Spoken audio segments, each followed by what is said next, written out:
ਵਾਹਿਗੁਰੂ ਜੀ ਕਾ ਖਾਲਸਾ ਵਾਹਿਗੁਰੂ ਜੀ ਕੀ ਫਤਿਹ। ਸੋ ਸਾਧ ਸੰਗਤ ਲੜੀਵਾਰ ਚੱਲ ਰਿਹਾ ਸਾਡਾ ਪ੍ਰੋਗਰਾਮ 1947 ਦਾ ਸੰਤਾਪ। 1947 ਦੇ ਸੰਤਾਪ ਪ੍ਰੋਗਰਾਮ ਦੇ ਤਹਿਤ ਜਿਹੜੇ ਸਾਡੇ ਬਜ਼ੁਰਗ 1947 ਦੇ ਵਿੱਚ ਆਪਣੇ ਦਾਦੇ ਪੜਦਾਦੇ ਦੀ ਧਰਤੀ, ਜਿਸ ਧਰਤੀ 'ਤੇ ਸਾਡਿਆਂ ਬਜ਼ੁਰਗਾਂ ਦਾ ਜਨਮ ਹੋਇਆ, ਜਿਸ ਧਰਤੀ ਦੇ ਵਿੱਚ ਇਹਨਾਂ ਨੇ ਆਪਣੇ ਪਿਤਾ ਪਤਾਮਿਆਂ ਦੀਆਂ ਉਂਗਲਾਂ ਫੜ ਕੇ ਚੱਲਣਾ ਸ਼ੁਰੂ ਕੀਤਾ, ਇਤਫਾਕਨ ਸਮੇਂ ਨੇ ਇਹੋ ਜਿਹੀ ਕਰਵਟ ਬਦਲੀ, ਚੰਦ ਪਲਾਂ ਦੇ ਵਿੱਚ ਹੀ ਸਾਡਿਆਂ ਬਜ਼ੁਰਗਾਂ ਨੂੰ ਉਸ ਦਾਦੇ ਪੜਦਾਦੇ ਦੀ ਧਰਤੀ ਨੂੰ ਅਲਵਿਦਾ ਕਹਿਣਾ ਪਿਆ। ਔਰ ਜਿਨ੍ਹਾਂ ਹਾਲਾਤਾਂ ਦੇ ਵਿੱਚ ਸਾਡੇ ਬਜ਼ੁਰਗ ਆਏ ਨੇ, ਸ਼ਾਇਦ ਅੱਜ ਦੀ ਜਨਰੇਸ਼ਨ ਇਸ ਗੱਲ ਨੂੰ ਮੰਨਣ ਵਾਸਤੇ ਤਿਆਰ ਨਾ ਹੋਵੇ। ਜੇ ਕਿਤੇ ਗੱਲ ਮੁਜ਼ੱਫਰਾਬਾਦ ਦੀ ਕਰੀਏ, ਕੇਵਲ ਮੁਜ਼ੱਫਰਾਬਾਦ ਤੋਂ ਬਾਗ ਪਹੁੰਚਣ ਤੱਕ ਸਾਡਿਆਂ ਬਜ਼ੁਰਗਾਂ ਨੂੰ 7 ਦਿਨ ਲੱਗੇ। ਔਰ ਇਹ ਮੁਜ਼ੱਫਰਾਬਾਦ ਦਾ ਉਹ ਇਲਾਕਾ ਸੀ ਜਿੱਥੇ ਸਾਡਿਆਂ ਬਜ਼ੁਰਗਾਂ ਨੇ ਆਪਣੀਆਂ ਬੱਚੀਆਂ, ਆਪਣੀਆਂ ਪਤਨੀਆਂ, ਉਹਨਾਂ ਦਾ ਆਪ ਆਪਣੇ ਹੱਥੀਂ ਕਤਲ ਕੀਤਾ। ਇਸ ਤੋਂ ਬਾਅਦ ਬਹੁਤੀਆਂ ਸਾਡੀਆਂ ਮਾਤਾਵਾਂ ਭੈਣਾਂ ਜਿਨ੍ਹਾਂ ਨੇ ਜਿਹਲਮ ਨਦੀ ਦੇ ਵਿੱਚ ਜਿਹੜੀਆਂ ਸੀ ਛਾਲਾਂ ਮਾਰ ਕੇ ਆਪਣਾ ਜਿਹੜਾ ਸੀ ਜੀਵਨ ਲੀਲਾ ਖਤਮ ਕੀਤੀ। ਔਰ 7 ਦਿਨ ਲਗਾਤਾਰ ਭੁੱਖੇ ਪਿਆਸੇ ਪੈਦਲ ਤੁਰ ਕੇ ਪਾਣੀ ਤੋਂ ਤਰਸਦੇ ਹੋਏ ਸਾਡੇ ਬਜ਼ੁਰਗ ਬਾਗ ਤੋਂ ਪਹੁੰਚ। ਔਰ ਉਸ ਤੋਂ ਬਾਅਦ ਹਿੰਦੁਸਤਾਨ ਦੇ ਅਲੱਗ-ਅਲੱਗ ਕੋਨਿਆਂ ਦੇ ਵਿੱਚ ਜਾ ਕੇ ਸਾਡਿਆਂ ਬਜ਼ੁਰਗਾਂ ਨੇ ਇੰਨੀ ਮਿਹਨਤ ਕੀਤੀ ਕਿ ਫਿਰ ਦੁਬਾਰਾ ਅੱਜ 70-72 ਸਾਲਾਂ ਦੇ ਵਿੱਚ ਉਹ ਆਪਣੇ ਪੈਰਾਂ 'ਤੇ ਖੜ੍ਹੇ ਹੋ ਕੇ ਅੱਜ ਸਾਡੇ ਵਾਸਤੇ ਸੁੰਦਰ ਘਰ ਬਣਾ ਗਏ ਨੇ।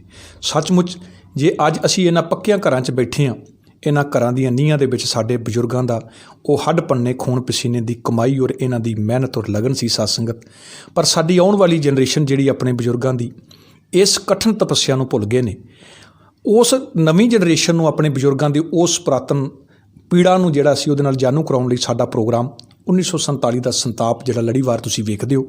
ਇਸੇ ਪ੍ਰੋਗਰਾਮ ਦੇ ਤਹਿਤ ਅੱਜ ਅਸੀਂ ਸੈਣੀ ਕਲੋਨੀ ਦੇ ਵਿੱਚ ਪਹੁੰਚੇ ਹਾਂ, ਜਿੱਥੇ ਸਾਡੇ ਪਾਸ 1947 ਦੇ ਸਤਾਏ ਹੋਏ ਬਜ਼ੁਰਗ ਜਿਹੜੇ ਸੀ ਸੰਤਾਪ ਦੇ ਹੰਡਾਏ ਸਰਦਾਰ ਸਰਵਣ ਸਿੰਘ ਜੀ, ਉਹਨਾਂ ਦੇ ਪਾਸ ਅਸੀਂ ਪਹੁੰਚੇ ਹਾਂ ਜੋ ਮੁਜ਼ੱਫਰਾਬਾਦ ਇਲਾਕੇ ਦੇ ਰਹਿਣ ਵਾਲੇ ਨੇ। ਆਓ ਪਾਪਾ ਜੀ ਨਾਲ ਵਿਚਾਰ ਕਰਦੇ ਹਾਂ 1947 ਦਾ ਸੰਤਾਪ ਇਹਨਾਂ ਨੇ ਆਪਣੇ ਪਿੰਡ 'ਤੇ ਕਿੱਦਾਂ ਹੰਡਾਇਆ। ਪਾਪਾ ਜੀ ਵਾਹਿਗੁਰੂ ਜੀ ਕਾ ਖਾਲਸਾ ਵਾਹਿਗੁਰੂ ਜੀ ਕੀ ਫਤਿਹ। ਬਾਬਾ ਜੀ ਸੇ ਠੀਕ ਠਾਕ ਹੈ? ਬਿਲਕੁਲ ਠੀਕ ਠਾਕ, ਚੜ੍ਹਦੀ ਕਲਾ ਜੀ। ਚਲੋ ਜੀ, ਵਾਹਿਗੁਰੂ ਕਿਰਪਾ ਕਰੇ ਤੁਹਾਨੂੰ ਬਜ਼ੁਰਗਾਂ ਨੂੰ ਚੜ੍ਹਦੀ ਕਲਾ ਬਖਸ਼ਣ। ਮਾਤਾ ਜੀ ਤੁਸੀਂ ਵੀ ਠੀਕ ਠਾਕ ਹੋ? ਠੀਕ ਹਾਂ ਜੀ, ਠੀਕ ਹਾਂ, ਬਸ ਮੇਰਾ ਵਾਹਿਗੁਰੂ ਦੀ। ਅੱਛਾ ਜੀ, ਚਲੋ ਜੀ। ਅੱਛਾ ਬਾਬਾ ਜੀ, ਤੁਹਾਡਾ ਪਿੱਛੇ ਕਿਹੜਾ ਇਲਾਕਾ ਸੀ? ਸਾਡਾ ਇਲਾਕਾ ਸੀ ਮੁਜ਼ੱਫਰਾਬਾਦ ਤੋਂ ਕੋਈ 7-8 ਕਿਲੋਮੀਟਰ ਤੇ ਪਿੰਡ ਰਾੜੂ ਸੀ। ਨਹੀਂ, ਤੁਸੀਂ proper district Muzaffarabad? District Muzaffarabad, ਤਹਿਸੀਲ ਵੀ ਮੁਜ਼ੱਫਰਾਬਾਦ ਸੀ ਸਾਡੀ। ਅੱਛਾ, ਤੁਸੀਂ ਤਾਂ ਸ਼ਹਿਰ ਦੇ ਰਹਿਣ ਵਾਲੇ ਸੀ? ਨਹੀਂ, ਸ਼ਹਿਰ ਨਹੀਂ, ਅਸੀਂ ਪਿੰਡ ਦੇ ਰਹਿਣ ਵਾਲੇ ਆ। ਉੱਥੋਂ 7 ਕਿਲੋਮੀਟਰ ਸੀ, 7-8 ਕਿਲੋਮੀਟਰ ਦੇ ਕਰੀਬ ਤੇ ਸੀ। ਜੇਲਮ ਨੂੰ ਜਿਹੜੀ ਰੋਡ ਜਾਂਦੀ ਸੀ ਜਿਹੜੀ ਰਾਵਲਪਿੰਡੀ ਨੂੰ, ਉਹਦੇ ਨਾਲ ਸਾਡਾ ਪਿੰਡ ਸੀ। ਅੱਛਾ, ਜਿਹੜੀ ਇਧਰ ਘੁਆਲੇ ਤੋਂ ਰਾਵਲਪਿੰਡੀ ਗਈ? ਹਾਂ ਜੀ, ਰਾਵਲਪਿੰਡੀ ਨੂੰ ਜਾਂਦੀ ਸੀ। ਤੇ ਉੱਥੋਂ ਸਾਡਾ ਜਿਹੜਾ ਜੇਲਮ ਦੇ ਨਾਲ ਮਤਲਬ ਕਿ ਦਰਿਆ ਦੇ ਨਾਲ ਮਤਲਬ ਕਿ ਪਿੰਡ ਸੀ ਸਾਡਾ ਉੱਪਰ। ਤੁਹਾਡੇ ਪਿੰਡ ਦੇ ਨਾਲ ਹੋਰ ਕਿਹੜਾ ਪਿੰਡ ਸੀ ਕੋਈ? ਦੇਖੋ ਜੀ, ਸਭ ਤੋਂ ਪਹਿਲਾਂ ਸ਼ੁਰੂ ਹੁੰਦਾ ਸੀ ਜਿੱਥੇ ਉੱਥੋਂ ਉਹਨੂੰ ਕਹਿੰਦੇ ਸੀ ਦੁਮੇਲ ਜਗ੍ਹਾ ਹੈਗੀ ਹੈ, ਜਿੱਥੇ ਜੇਲਮ ਤੇ ਕਿਸ਼ਨ ਗੰਗਾ ਆ ਕੇ ਮਿਲਦੀ ਸੀ। ਉੱਥੋਂ ਸਾਡੇ ਪਹਿਲਾ ਪਿੰਡ ਆਉਂਦਾ ਸੀ ਛੱਤਰ, ਫਿਰ ਆਉਂਦਾ ਸੀ ਅੰਬੋਰ, ਫਿਰ ਆਉਂਦਾ ਸੀ ਰਾੜੂ। ਮੈਂ ਰਾੜੂ ਪਿੰਡ ਦਾ। ਤੁਸੀਂ ਰਾੜੂ ਦੇ? ਹਾਂ ਜੀ। ਫਿਰ ਅਸੀਂ ਆ ਗਏ ਰਾੜਾ ਜਿਹੜਾ ਸੀ ਮੇਰੇ ਨਾਨਕੇ ਸੀ। ਰਾੜੇ ਤੋਂ ਬਾਅਦ ਬਸਨਾੜਾ ਸੀ। ਉਹ ਇਸ ਪਾਸੇ ਸੀਗੇ, ਮਤਲਬ ਦਰਿਆ ਦੇ ਉਸ ਪਾਸੇ। ਹਾਂ, ਨਹੀਂ, ਇੱਕੋ ਲਾਈਨ ਸੀ। ਦਰਿਆ ਦੇ ਪਰਲੇ ਪਾਸੇ ਸੀਗੇ ਨਲੂਚੀ ਪਿੰਡ ਸੀ, ਬਹੁਤ ਵੱਡਾ ਪਿੰਡ ਸੀ, ਜਿੱਥੇ ਛੱਟੀ ਪਾਤਸ਼ਾਹੀ ਦਾ ਮਤਲਬ ਗੁਰਦੁਆਰਾ। ਛੱਟੀ ਪਾਤਸ਼ਾਹੀ ਉਸ ਪਿੰਡ ਤੇ ਸੀ? ਹਾਂ, ਉਹ ਨਲੂਚੀ ਦੇ ਸੀ। ਉਹ ਦੂਜੇ ਉਹ ਦਰਿਆ ਦੇ ਉਸ ਪਰਲੇ ਪਾਸੇ ਸੀ। ਅੱਛਾ। ਉਸ ਤੋਂ ਬਾਅਦ ਵਿਆਲਾਂ, ਫਿਰ ਸੇਰੀ, ਫਿਰ ਇਹ ਪਿੰਡ ਸੀ, ਇੱਕ ਬਹੁਤ ਵੱਡਾ ਪਿੰਡ ਸੀ। ਉਹ ਉੱਪਰ ਹੁਣ ਤੇ ਬੜੀ ਵੱਡੀ ਛਾਵਣੀ ਬਣ ਗਈ ਹੈ। ਸੁਣ ਚ ਆਇਆ ਉਹ ਕੋਟਲੀ ਪਿੰਡ ਸੀਗਾ। ਤੁਹਾਡਾ ਕਿਹੜਾ ਸੀ? ਸਾਡਾ ਅੰਬੋਰ। ਮੈਂ ਇੱਥੇ ਮੈਨੂੰ ਪਤਾ ਨਹੀਂ, ਪਿੰਡ ਤੇ ਪਤਾ ਹੋਣਾ ਬਜ਼ੁਰਗਾਂ ਨੂੰ। ਅੰਬੋਰ ਦੇ ਸੁਣ। ਅੱਛਾ। ਇਹਨਾਂ ਦਾ ਪਿੰਡ ਪਹਿਲੇ ਆਉਂਦਾ ਸੀ ਤੇ ਸਾਡਾ ਪਿੰਡ ਬਾਅਦ ਚ ਆਉਂਦਾ ਸੀ। ਅੱਛਾ। ਤੁਹਾਡੇ ਪਿਤਾ ਜੀ ਦਾ ਕੀ ਨਾਮ ਸੀ? ਸਰਦਾਰ ਬੁੱਧ ਸਿੰਘ। ਤੇ ਦਾਦਾ ਜੀ ਦਾ? ਦਾਦਾ ਜੀ ਰੰਗੀਲ ਸਿੰਘ, ਧੀਰਜ ਸਿੰਘ। ਦੋ ਭਰਾ ਸਨ, ਰੰਗੀਲ ਸਿੰਘ ਤੇ ਧੀਰਜ ਸਿੰਘ। ਅੱਛਾ। ਪੜਦਾਦੇ ਦਾ ਵੀ ਪਤਾ? ਪੜਦਾਦੇ ਦਾ ਨਹੀਂ ਪਤਾ। ਅੱਛਾ ਪਾਪਾ ਜੀ, ਤੁਹਾਡਾ ਨਾਮ ਕੀ ਹੈ? ਮੇਰਾ ਨਾਮ ਸਰਨ ਸਿੰਘ ਜੀ। ਤੇ ਤੁਹਾਡੇ ਪਿਤਾ ਜੀ ਦਾ? ਸਰਦਾਰ ਜਗਤ ਸਿੰਘ। ਦਾਦਾ ਜੀ ਦਾ? ਦਾਦਾ ਜੀ ਨਾਰ ਸਿੰਘ। ਪੜਦਾਦੇ ਦਾ ਨਾਮ ਨਹੀਂ ਪਤਾ। ਚਲੋ, ਐਕਚੁਅਲੀ ਦਰਅਸਲ ਮੈਂ ਬਣਾਈ ਦੀ, ਮੈਂ ਹਿਸਟਰੀ ਪੂਰੀ ਉੱਪਰ ਤੱਕ ਲੈ, ਮਤਲਬ ਕਿ ਛੋਟਾ ਸੀ ਉਦੋਂ ਉਸ ਟਾਈਮ ਤੇ। ਇਹ ਸਭ ਕੁਝ ਜਿਹੜਾ ਹੈ ਸਾਡੀ ਮਾਂ ਨੇ ਦੱਸਿਆ ਸਾਡੀ ਇਸ ਖੋਜ ਵਿੱਚ, ਜਿਹੜੀ ਇਸ ਉਮਰ ਦੇ ਵਿੱਚ ਚੇਤੇ ਰੱਖਣਾ। ਨਹੀਂ ਤੇ ਇੱਥੇ ਇਹੋ ਜਿਹੇ ਵੀ ਬਣ ਗਏ ਨੇ। ਅਸੀਂ ਕਈਆਂ ਦੇ ਘਰ ਜਾਓ ਤੇ ਆਦਰ ਕੋਲ ਪੁੱਛ ਕੇ ਆਉਂਦੇ ਹਾਂ ਦਾਦਰਾ ਕਿ ਨਾਂ ਸੀ। ਇਹ ਵੀ ਬਣ ਚੁੱਕਿਆ ਅੱਜ ਕੱਲ੍ਹ। ਨਹੀਂ ਮੈਂ ਤਾਂ ਲਿਖ ਕੇ ਮਤਲਬ ਆਪਣਾ ਪੂਰਾ ਬਣਾ ਕੇ ਦਿੱਤੀ ਹੈ ਪੂਰੇ ਅੱਗੇ ਕਿੰਨੀ ਫੈਮਿਲੀ ਸਾਰੀ ਬੱਚਿਆਂ ਨੂੰ ਵੀ ਪਤਾ ਲੱਗੇ ਵੀ ਇਹਦਾ ਪ੍ਰੋਜੈਕਟ ਚੱਲ ਰਿਹਾ ਨਾ, ਇਹਦੇ ਵਿੱਚ ਇਹ ਵੀ ਚੀਜ਼ ਤੁਹਾਨੂੰ ਮਿਲੇਗੀ। ਇਸ ਤੋਂ ਬਾਅਦ ਮੈਂ ਯਾਦ ਮੈਨੂੰ ਦੱਸਿਓ, ਤੁਹਾਨੂੰ ਦੱਸ ਕੇ ਜਾਵਾਂਗਾ। ਅਸੀਂ ਇਹਨਾਂ ਦੇ ਇੱਕ ਮਾਮਾ ਜੀ ਸਨ ਜਿਹੜੇ ਜਿਨ੍ਹਾਂ ਦਾ ਪਤਾ ਲੱਗਿਆ ਵੀ ਉਹ 32 ਸਾਲ ਬਾਅਦ ਉਹ ਜਿੰਦਾ ਹੈ, ਸਭ ਤੋਂ ਛੋਟਾ ਸੀ ਪਰਿਵਾਰ, ਪਾਕਿਸਤਾਨ। ਉਹ ਪਾਕਿਸਤਾਨ 'ਚ ਰਹਿ ਗਿਆ ਸੀ। ਉਹ ਉੱਥੇ ਹੀ ਮਤਲਬ ਫਿਰ ਮੁਸਲਮਾਨ ਬਣਨਾ ਹੀ ਸੀ ਉਹਨੇ ਵਿਚਾਰੇ ਨੂੰ, ਉਹਨੂੰ ਪਤਾ ਹੀ ਨਹੀਂ ਕੀ ਹੁੰਦਾ ਉਸ ਬੱਚੇ ਨੂੰ, ਕੀ ਪਤਾ। ਇੱਕ ਸਾਡੇ ਕੋਲ ਆਏ, ਤੁਹਾਨੂੰ 32 ਸਾਲ ਬਾਅਦ ਪਤਾ ਲੱਗਿਆ? ਤੇ ਉਹਨਾਂ ਨੂੰ 32 ਸਾਲ ਬਾਅਦ ਪਤਾ, ਉਹਨਾਂ ਦੀ ਕਿਤਾਬ ਹੈਗੀ ਜੀ, ਅਸੀਂ ਕਿਤਾਬ ਲੈ ਕੇ ਗਏ ਸੀ। ਮੈਂ 6 ਵਾਰੀ ਹੋ ਕੇ ਆਇਆ ਪਾਕਿਸਤਾਨ। ਆਪਣੇ ਇਲਾਕੇ 'ਚ ਵੀ ਗਏ ਹੋ? ਆਪਣੇ ਇਲਾਕੇ 'ਚ ਨਹੀਂ ਜਾਣ ਦਿੰਦੇ, ਉੱਥੋਂ ਜਾਣ ਨਹੀਂ ਦਿੰਦੇ। ਵੈਸੇ ਬੜੀ ਖਾਹਿਸ਼ ਸੀ ਮੈਂ ਵੀ ਜਿੱਥੇ ਜਾਣ। ਸਾਡੇ ਮਾਮਾ ਜੀ ਉੱਥੇ ਰਹੇ, ਇਸੇ ਤਰ੍ਹਾਂ ਸੇਮ ਉਹਨਾਂ ਦਾ ਨਾਮ ਹੈ, ਮੈਂ ਇਸ ਤੋਂ ਬਾਅਦ ਤੁਹਾਨੂੰ ਦੱਸਾਂਗਾ। ਉਹ ਇਸ ਵਕਤ ਤਰਨਤਾਰਨ ਦੇ ਵਿੱਚ ਨੇ। ਅੱਛਾ। ਉਹ 1970 ਦੇ ਵਿੱਚ ਵਾਪਸ ਆਏ। ਅੱਛਾ। ਉਹ 70 ਦੇ ਵਿੱਚ ਵਾਪਸ ਆਏ ਨੇ। ਐਟ ਪ੍ਰੈਜ਼ੈਂਟ ਉਹ ਤਰਨਤਾਰਨ ਨਹੀਂ, ਇਹਨਾਂ ਦੇ ਮਾਮਾ ਜੀ ਮਤਲਬ ਜਦੋਂ ਖਤੋਂ ਕਿਤਾਬ ਪਤਾ ਲੱਗਿਆ ਵੀ ਉਹ ਜ਼ਿੰਦਾ ਹੈਗਾ, ਆਇਆ ਉਹਨਾਂ ਦੇ ਜਿਹਦੇ ਇਹਨਾਂ ਦੀ ਮਦਰ ਸੀ ਨਾ, ਉਹ ਨਲੂਚੀ ਦੀ ਸੀ ਮਦਰ ਇਹਨਾਂ ਦੀ। ਅੱਛਾ। ਉੱਥੋਂ ਦੀ ਇੱਕ ਲੜਕੀ ਜਿਹੜੀ ਸੀ ਉਹ ਵਿਚਾਰੀ, ਉਹਦਾ ਵੀ ਵਿਆਹ ਹੋਇਆ ਸੀਗਾ, ਫਿਰ ਉਹ ਜ਼ਬਰਦਸਤੀ ਉਹਨੇ ਮਿਲ ਕੇ ਉੱਥੇ ਉਹਨਾਂ ਨੇ ਵਿਆਹ ਕਰ ਲਿਆ ਕਿਸੇ ਪਠਾਨ ਨੇ, ਉਹ ਮਤਲਬ, ਤੇ ਉਹਨੇ ਨਹੀਂ, ਉਹਨੂੰ ਨਹੀਂ ਸੀ ਆਉਣ ਦਿੰਦੀ ਉਹ। ਅੱਛਾ। ਉਹ ਕੀ ਉਹ ਮਰਿਆ ਨਾ, ਉਹਦਾ ਬ੍ਰਦਰ ਹੈਗਾ, ਉਹਨਾਂ ਦੇ ਪਰਿਵਾਰ ਇੱਥੇ ਰਹਿੰਦਾ, ਉਹ ਪਠਾਨਕੋਟ ਰਹਿੰਦੇ ਸੀ, ਉਹਦਾ ਭਰਾ। ਅੱਛਾ, ਉਹ ਕਿਤਾਬ ਤੁਹਾਡੇ ਕੋਲ ਹੈ? ਹਾਂ, ਨਹੀਂ ਕਿਤਾਬ ਉਹ ਜਿਹੜੀ ਕਿਤਾਬਾਂ ਦੀ ਇਹਨਾਂ ਦੇ ਮਾਮੇ ਜੀ, ਉਹ ਮੇਰੇ ਕੋਲ ਕਿਤਾਬ ਖੂਨ ਦੇ ਰਿਸ਼ਤੇ ਉਹਨਾਂ ਦੀ ਕਿਤਾਬ ਹੈਗੀ ਹੈ। ਪ੍ਰੋਫੈਸਰ ਸੇਵਾ ਸਿੰਘ ਉਹਨਾਂ ਨੇ ਲਿਖੀ ਹੈ। ਪ੍ਰੋਫੈਸਰ ਸੇਵਾ ਸਿੰਘ। ਅੱਛਾ, ਉਹਨਾਂ ਨੇ ਲਿਖੀ ਹੈਗੀ? ਲਿਖੀ ਉਹਨਾਂ ਨੇ ਨਾ ਆਪਣੀ ਉਰਦੂ 'ਚ ਲਿਖੀ ਹੋਈ ਸੀ ਮਾਮਾ ਜੀ ਨੇ। ਅੱਛਾ, ਉਹ ਟ੍ਰਾਂਸਲੇਟ ਕੀਤੀ। ਮਾਮਾ ਜੀ ਦਾ ਕੀ ਨਾਮ ਸੀ ਸਾਡੇ? ਮਾਮਾ ਜੀ ਦਾ ਨਾਮ ਹਰਭਜਨ ਸਿੰਘ। ਅੱਛਾ। ਉਹਨਾਂ ਦਾ ਫਿਰ ਉੱਥੇ ਜਿਹੜਾ ਹੁਣ ਉਹਨਾਂ ਨੇ ਆਪਣਾ ਰੱਖਿਆ ਵੀ ਕਾਸ਼ ਮੈਂ ਵੀ ਅਮੀਰ ਹੁੰਦਾ, ਫਿਰ ਉਹਨਾਂ ਨੇ ਆਪਣਾ ਨਾਂ ਰੱਖਿਆ ਜ਼ਮੀਰ ਜ਼ਮਾਨ। ਜ਼ਮੀਰ ਜ਼ਮਾਨ। ਨਹੀਂ, ਇਸ ਵਕਤ ਹੈ ਨਾ ਮਾਮਾ ਜੀ ਤੁਹਾਡੇ? ਨਹੀਂ, ਖਤਮ ਹੋ ਗਏ, 3-4 ਉਹ ਖਤਮ ਹੋ ਗਏ, ਹੁਣੇ 3-4 ਸਾਲ ਹੋ ਗਏ। ਬਹੁਤ ਕਮਾਲ ਦਾ ਬੰਦਾ ਸੀ। ਬੱਚੇ ਉਹਨਾਂ ਦੇ ਹੋਣੇ? ਉਹ ਬੱਚੇ ਇੱਕੋ ਹੀ ਲੜਕੀ ਹੈ। ਲੜਕੀ ਉਹਨਾਂ ਨੇ, ਉਹ ਕਿਉਂਕਿ ਇੱਥੇ ਆਏ ਸੀ ਇੰਡੀਆ 'ਚ, ਉਹ ਮਤਲਬ ਬਾਹਰ ਸੀਗਾ ਸੁਡਾਨ, ਉੱਥੋਂ ਫਿਰ ਇਹਨਾਂ ਨੇ ਚਿੱਠੀਆਂ ਪਾਈਆਂ, ਉਹ 2 ਚਿੱਠੀਆਂ ਐਡਰੈਸ ਵੀ ਠੀਕ, ਤੇ ਉਹਨੇ ਕਿਹਾ ਵੀ ਅਸੀਂ ਤੇਰੀਆਂ ਭੈਣਾਂ, ਜੇ ਤੂੰ ਨਹੀਂ ਆ ਸਕਦੇ ਅਸੀਂ ਤੈਨੂੰ ਆ ਕੇ ਕਰਾਚੀ ਮਿਲਾਂਗੇ। ਤੇ ਉਹ ਫਿਰ ਉਹਨੇ ਜਾਣਾ ਸੀ ਬਾਹਰ ਰਿਹਾ ਉਹ ਸੁਡਾਨ ਦੇ ਵਿੱਚ। ਤੇ ਜਦੋਂ ਵਾਪਸ ਆਇਆ ਤੇ ਫਿਰ ਉਹਨੇ ਇੰਡੀਆ ਲੈ ਕੇ ਇੱਥੇ ਲੈ ਕੇ ਆਏ ਸੀ ਸਾਡੇ ਇੱਕ ਸ਼ਾਇਦ ਰਿਟਾਇਰ, ਤੁਸੀਂ ਜਾਣਦੇ ਹੋਣੇ, DIG ਦਲੇਰ ਸਿੰਘ। ਹਾਂ। ਉਹ ਮਤਲਬ ਕਿ ਇਹਨਾਂ ਦੇ ਪਿੰਡਾਂ ਦੇ ਨੇ ਮਤਲਬ। ਅੱਛਾ। ਉਹ ਸਾਡੇ ਇਹਨਾਂ ਦੇ ਮਾਮੇ ਲੱਗਦੇ ਨੇ। ਉਹਨਾਂ ਨੇ ਕਿਹਾ ਕੋਈ ਗੱਲ ਨਹੀਂ, ਤੁਸੀਂ ਇੱਥੇ ਲਿਆਓ, ਮੈਂ ਦੇਖ ਲਾਂਗਾ, ਕੋਈ ਨਹੀਂ। ਉਹ ਫਿਰ ਇਹਨਾਂ ਦੇ ਘਰ ਹੈਗੇ ਨੇ, ਇਹਨਾਂ ਦੇ ਫਾਦਰ ਸਾਹਿਬ ਉਦੋਂ ਦਿੰਦੇ ਸੀਗੇ।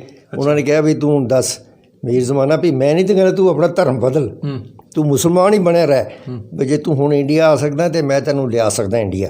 ਕਿਉਂਕਿ ਉਹ ਨਾਲ ਉਹਨਾਂ ਦੇ ਮਿਨਿਸਟਰ ਵਗੈਰਾ ਸੀ, ਉਹ ਜਾਣਦੇ ਸੀ। ਡੀ ਠਾਕਰ ਸੀ। ਉਹ ਕਹਿੰਦਾ ਮੈਂ ਤੁਹਾਨੂੰ ਉੱਥੋਂ ਦੁਬਈ ਦੇ ਤੁਰਨ ਮਿਲ ਕੇ ਤੂੰ ਲੈ ਆਵਾਂਗਾ, ਤੂੰ ਆਪਣਾ ਪਰਿਵਾਰ ਇੱਥੇ ਲਿਆ, ਤੈਨੂੰ ਸੈੱਟ ਕਰਾਂਗਾ। ਮਿਲ ਕੇ ਜੇ ਜਿਸ ਤਰ੍ਹਾਂ ਮੇਰੇ ਬੱਚੇ ਸੈੱਟ ਨੇ, ਤੈਨੂੰ ਸੈਟਲ ਕਰਕੇ। ਉਹ ਫਿਰ ਉਹ ਕਹਿਣ ਲੱਗਾ ਜੀਜਾ ਜੀ ਹੁਣ ਮੈਂ ਪਹਿਲੇ ਮਾਪੇ ਮਰ ਗਏ, ਫਿਰ ਹੁਣ ਉੱਥੇ ਰਿਸ਼ਤੇਦਾਰੀ ਪਾ ਲਈ, ਤੇ ਮੈਨੂੰ ਕਹਿੰਦਾ ਉੱਥੇ ਹੀ ਉੱਥੇ ਹੀ ਰਹਿਣ ਦੇ। ਉਹ ਫਿਰ ਵਾਪਸ ਚਲਾ ਗਿਆ। ਉਹ ਨਹੀਂ, ਹੁਣੇ ਡੈਥ ਹੋਈ ਹੈ। ਫਿਰ ਅਸੀਂ ਐਕਚੁਅਲੀ ਕੀ ਹੈ, ਸਾਨੂੰ ਪਤਾ ਲੱਗਿਆ ਨਾ, ਫਿਰ ਇਹਨਾਂ ਦੀ ਮਦਰ ਦਾ ਮੈਂ ਬਣਾਇਆ ਵੀਜ਼ਾ, ਪਾਸਪੋਰਟ ਬਣਾ ਕੇ ਅਸੀਂ ਪਹਿਲੀ ਵਾਰੀ ਫਿਰ ਇਹਨਾਂ ਦੀ ਮਦਰ ਨੂੰ ਅਸੀਂ 2007 'ਚ ਲੈ ਗਏ ਸੀ।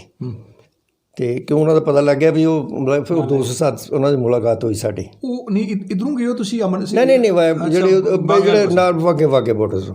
ਅੱਛਾ। ਤੇ ਉਹ ਮੁਲਾਕਾਤ ਉੱਧਰ ਹੋਈ? ਹਾਂ, ਫਿਰ ਮੁਲਾਕਾਤ ਉੱਥੇ ਹੋਈ। ਫਿਰ ਦੋਨਾਂ ਦੇ ਉੱਥੋਂ ਲੋਕਾਂ ਨੇ ਵਿਚਾਰੇ ਵੀਡੀਓ ਬਣਾਈ। ਉਹ ਕਰਾਚੀ ਰਹਿੰਦਾ। ਅੱਛਾ, ਉੱਥੇ ਸੈਟਲ ਹੋ ਗਏ। ਬੇਸਿਕਲੀ ਤੁਸੀਂ ਕਰਾਚੀ ਵਗੈਰਾ ਜਾ ਸਕਦੇ ਹੋ, ਲੇਕਿਨ ਇੱਧਰ ਆਪਣੇ ਇਲਾਕੇ ਨਹੀਂ ਜਾ ਸਕਦੇ, ਕੋਈ ਰਿਸਟ੍ਰਿਕਸ਼ਨ? ਇੱਥੇ ਰਿਸਟ੍ਰਿਕਸ਼ਨ ਹੈ ਨਾ, ਫਿਰ ਉਹ UN ਉੱਧਰ ਹੋਰ। ਅੱਛਾ ਬਾਬਾ ਜੀ, ਤੁਸੀਂ ਜਿਹੜੇ ਤੁਹਾਡੇ ਪਿਤਾ ਜੀ ਸਨ ਜੀ, ਉਹ ਕੀ ਜ਼ਿੰਮੇਦਾਰੀ ਸੀ ਜਾਂ ਕੋਈ ਸਰਵਿਸ ਕਰਦੇ ਸਨ? ਨਹੀਂ, ਅਸੀਂ ਉਹ ਜ਼ਿੰਮੇਦਾਰੀ ਵੀ ਕਰਦੇ ਸੀ, ਬਟ ਮੇਰੇ ਫਾਦਰ ਸਾਹਿਬ ਉਹ ਮਤਲਬ ਅੱਛੇ, ਮਤਲਬ ਉਸ ਟਾਈਮ ਦੇ ਉੱਤੇ ਉਸ ਇਲਾਕੇ ਦੇ ਉੱਤੇ ਇਹ ਮਤਲਬ ਅੱਛੀ ਪੋਜੀਸ਼ਨ 'ਚ ਸਨ। ਉਹ ਡਰਾਈਵਰ ਸੀਗੇ ਸਾਡੇ ਕੋਲ। ਮੇਰੇ ਫਾਦਰ ਕੋਲ 2 ਗੱਡੀਆਂ ਸੀ ਉਸ ਟਾਈਮ ਤੇ।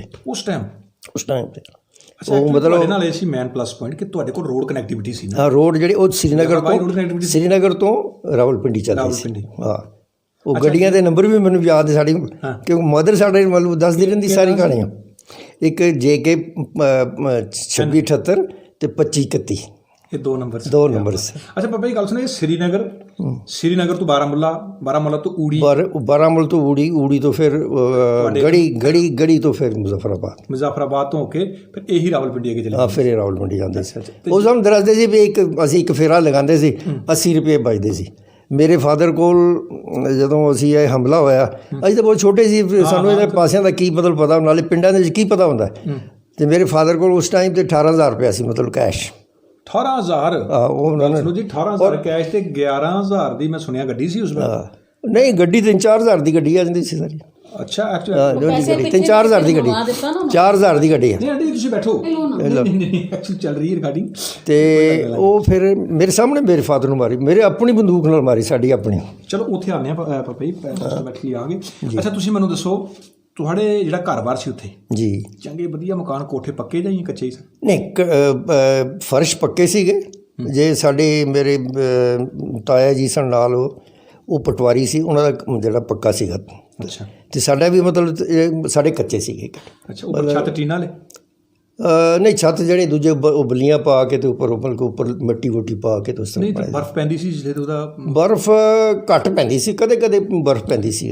ਪਰਛੀਆਂ ਨਾਲ ਕਰ ਲੈਂਦੇ। ਅੱਛਾ ਤੇ ਬਾਕੀ ਇਸ ਤਰ੍ਹਾਂ ਫਲਦਾਰ ਫੁੱਲ ਵਗੈਰਾ ਬੂਟੇ ਬਾਟੇ? ਹਾਂ ਉਹ ਬੂਟੇ ਸਾਰੇ ਸਭ ਕੁਝ ਆਪਣੀ ਖੇਤੀ ਸਭ ਕੁਝ ਕੰਢੀ ਦਾ ਇਲਾਕਾ ਸੀ ਨਾ, ਕੰਢੀ ਦਾ ਇਲਾਕਾ। ਉਹ ਮਤਲਬ ਨਹੀਂ ਕੰਢੀ ਵੀ ਕਹਿ ਸਕਦੇ ਹੋ, ਮਤਲਬ ਸਭ ਚੀਜ਼ ਬਰਸਾਤ ਦੇ ਉੱਤੇ ਡਿਪੈਂਡ ਕਰਦੀ ਸੀ। ਕੰਢੀ ਹੋ ਗਿਆ ਸੀ। ਹਾਂ ਕੰਢੀ, ਉਹ ਜਿਹੜਾ ਸਾਰਾ ਫਸਲ ਜਿਹੜੀ ਹੋਣੀ ਮਤਲਬ ਕਿ ਆਪਣੇ ਖਾਣ ਪੀਣ ਵਾਸਤੇ ਹੋ ਜਾਂਦੀ। ਬਾਕੀ ਸਾਡੇ ਫਾਦਰ ਤੇ ਸਾਡੇ ਜੋ ਵਿਚਾਰੇ ਜਾਂਦੇ ਸੀ ਆਪਣੇ ਜਿੱਥੋਂ ਵੀ ਮਿਲਿਆ ਲੈ ਆਉਂਦੇ ਸੀ, ਕਿਉਂਕਿ ਗੱਡੀਆਂ ਵਾਲੇ ਨੂੰ। ਤੁਸੀਂ ਕਿੰਨੇ ਭੈਣ ਭਰਾ?